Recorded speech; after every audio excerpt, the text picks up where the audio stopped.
Hi friends, ಎಲ್ಲರಿಗೂ ನಮಸ್ಕಾರ. Welcome to Aishwarya lunch box. ನಾನಿವತ್ತು ನಿಮಗೆ ಬೆಂಡೆಕಾಯಿನಲ್ಲಿ ಒಂದು ಡಿಫ್ರೆಂಟ್ ಆಗಿರೋ ಬೆಂಡೆಕಾಯಿ ಫ್ರೈನ ಯಾವ ಥರ ಪ್ರಿಪೇರ್ ಮಾಡೋದು ಅಂತ ತೋರಿಸ್ತೀನಿ. ಈ ಥರದೊಂದು ಪೌಡರ್ನ ರೆಡಿ ಮಾಡಿಕೊಂಡು ಬೆಂಡೆಕಾಯಿ ಫ್ರೈನ ರೆಡಿ ಮಾಡಿಕೊಂಡ್ರೆ ಟೇಸ್ಟ್ ತುಂಬಾ ಚೆನ್ನಾಗಿರುತ್ತೆ.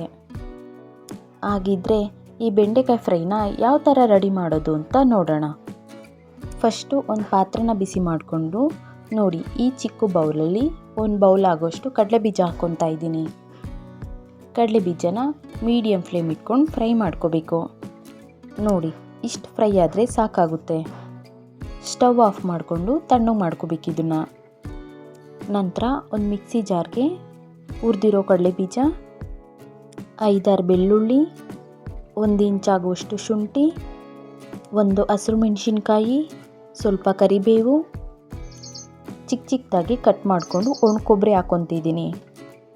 ಅರ್ಧ ಸ್ಪೂನ್ ಜೀರಿಗೆ, ಅರ್ಧ ಸ್ಪೂನ್ ಓಂಕಾಳು. ಇಷ್ಟು ನೀರು ಹಾಕ್ಕೊಳ್ಳೋದೇನು ಬೇಡ, ಹಾಗೆ ಪುಡಿ ಮಾಡ್ಕೋಬೇಕು. ತುಂಬ ನೈಸಾಗಿ ರುಬ್ಕೊಳ್ಳೋದೇನು ಬೇಡ. ನೋಡಿ, ಈ ಥರ ತರಕಾರಿಯಾಗಿದ್ದರೆ ಚೆನ್ನಾಗಿರುತ್ತೆ. ನೆಕ್ಸ್ಟ್ ಇದೇ ಪಾತ್ರೆನ ಬಿಸಿಗಿಟ್ಕೊಂಡು 5-6 ಸ್ಪೂನ್ ಎಣ್ಣೆ ಹಾಕ್ತಾಯಿದ್ದೀನಿ. ಎಣ್ಣೆ ಬಿಸಿ ಆಗಿದೆ. ಇವಾಗ ಏನು ಪೇಸ್ಟ್ನ ರೆಡಿ ಮಾಡ್ಕೊಂಡಿದ್ವಲ್ಲ ಅದನ್ನು ಹಾಕ್ಕೋಬೇಕು. ಎಲ್ಲ ಪೇಸ್ಟ್ನು ಹಾಕಿದಾದ್ಮೇಲೆ ಮೀಡಿಯಮ್ ಫ್ಲೇಮ್ ಇಟ್ಕೊಂಡು ಎಲ್ಲ ಎಣ್ಣೆಲಿ ತಿರುಗಿಸ್ಕೋಬೇಕು. ಇದಕ್ಕೆ ಸ್ವಲ್ಪ ಅರಿಶಿಣ, ಅರ್ಧ ಸ್ಪೂನ್ ರೆಡ್ ಚಿಲ್ಲಿ ಪೌಡರ್, ರುಚಿಗೆ ತಕ್ಕಷ್ಟು ಉಪ್ಪು, ಇಷ್ಟನ್ನು ಹಾಕ್ಕೊಂಡು ಮತ್ತೆ ಎಲ್ಲದನ್ನು ಮಿಕ್ಸ್ ಮಾಡ್ಕೋಬೇಕು.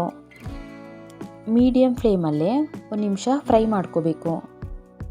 ಫ್ರೈ ಆಗಿದೆ ಇದು. ಇವಾಗ ಒಂದು ಪ್ಲೇಟ್ಗೆ ಎತ್ತಿಟ್ಕೊತೀನಿ. ನಂತರ ಇದೇ ಪಾತ್ರೆಗೆ ಸ್ವಲ್ಪ ಎಣ್ಣೆ ಹಾಕ್ಕೊಂಡು ಕಟ್ ಮಾಡಿರೋ ಬೆಂಡೆಕಾಯಿ ಹಾಕ್ಕೊತಾ ಇದ್ದೀನಿ. ನಾನು ಅರ್ಧ kg ಆಗೋಷ್ಟು ಬೆಂಡೆಕಾಯಿನ ತೊಗೊಂಡಿದ್ದೀನಿ. ಈ ಬೆಂಡೆಕಾಯಿನ ವಾಶ್ ಮಾಡಿ ಕಾಟನ್ ಬಟ್ಟೆನಲ್ಲಿ ಒರೆಸಿ ಹಾಕ್ಕೊತಾ ಇದ್ದೀನಿ. ಅರ್ಧ ಸ್ಪೂನ್ ಆಗೋಷ್ಟು ಉಪ್ಪು, ಸ್ವಲ್ಪ ಅರಿಶಿನ ಹಾಕ್ಕೊಂಡು ಎಲ್ಲದನ್ನು ಮಿಕ್ಸ್ ಮಾಡ್ಕೋಬೇಕು. ಐ ಫ್ಲೇಮ್ ಇಟ್ಕೊಂಡು ಬೆಂಡೆಕಾಯಿನ ಫ್ರೈ ಮಾಡ್ಕೋಬೇಕು. ಐ ಫ್ಲೇಮ್ ಇಟ್ಕೊಂಡ್ರೆ ಬೆಂಡೆಕಾಯಿ ಬೇಗ ಫ್ರೈ ಆಗುತ್ತೆ.